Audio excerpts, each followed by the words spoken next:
નાતાલ ભાગ 1 કોણ છે મસીહા?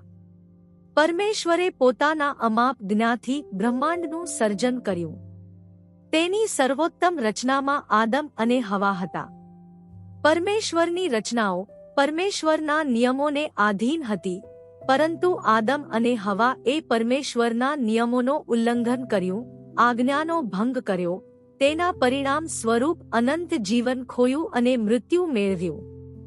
પરમેશ્વર માનવ જાત પર પ્રીતિ રાખતો હતો. પરમેશ્વરે તેમને કહ્યું કે હું તારો ઉદ્ધાર કરીશ અને ફરી તને અનંત જીવનમાં પ્રવેશ આપીશ, પરંતુ કઈ રીતે? સમય વીતતો ગયો. પૃથ્વી નિવાસી આદમ અને હવાના વંશજોએ પોતાની સંખ્યાથી અને પાપથી પૃથ્વી ભરી દીધી.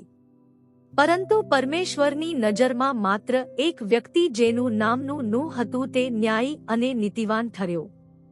પરમેશ્વરે નૂહ અને તેના કુટુંબને તાર્યા અને બાકી બધાને ધૂળમાં મેળવી દીધા. નૂહના વંશજોમાં એક ઇબ્રાહીમ હતો, જે પરમેશ્વરની નજરમાં ન્યાયી અને નીતિવાન હતો. પરમેશ્વરે તેની સાથે કરાર કર્યો કે તારા થકી હું પ્રજાઓને મુક્તિ આપીશ. સમય વહેતો ગયો. ઇબ્રાહીમના વંશજો યહૂદીઓ તરીકે ઓળખાવા લાગ્યા.